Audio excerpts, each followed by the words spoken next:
Hello, ladies. The theme of this year's ladies retreat is This Is My Story. And I've been asked to share a little of mine. It was around 2008 that the axis of my world just shifted drastically and the bottom fell out on just every level. Personal, family, church, and to me my life was just unrecognizable, and there was certainly no joy and no laughter. The scripture, John 10:27 says, "My sheep know my voice." And this revolved around and around in my head. I couldn't hear the Lord's voice like I did before. And it really bothered me. So clearly I thought, well, God's never wrong. It's got to be me. So I've missed the boat somewhere, or I've done something that's displeased him, etc., etc. So you were well aware whenever life gets you down, the enemy will love to just get in there and twist the scripture just a little bit, make it slanted so that it certainly isn't comforting. So it took me a long while to figure out and understand that the enemy loves to torture God's children by doing that.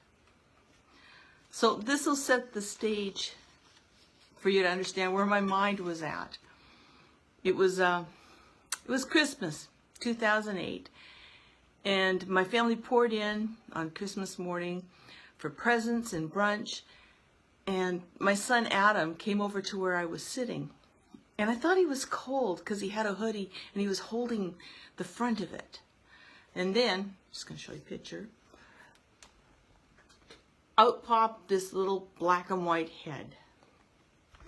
And I was so focused on that puppy, and I could hear him say that it kept him up all night crying, and I thought it was his. But then he handed her to me, and that was the best present I've ever had. So if any of you know me at all, you know that I love kids, I love babies, and I love dogs. So now you have to understand something. My husband had already gotten a French bulldog, and earlier in the fall he tried to suggest to me, hey Dinah, why don't we get another one and we'll have the two of them. And I love dogs, but I said to him, no, I just got that one housebroken and we're good to go. He likes to travel, etc., etc. And now you know he doesn't listen to a word I say. So anyway, now we ended up with the hooligans,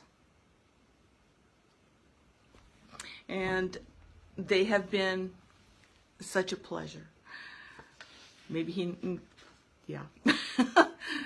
So my point in this story is this, that even when I think I have understood what my life's supposed to look like, this is just a little example of how God knows me better than I know myself.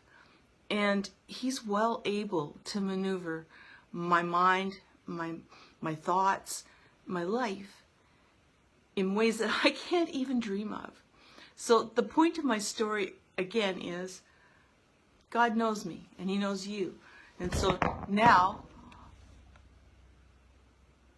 who'd have thought? God has good things for us. Thanks for letting me share.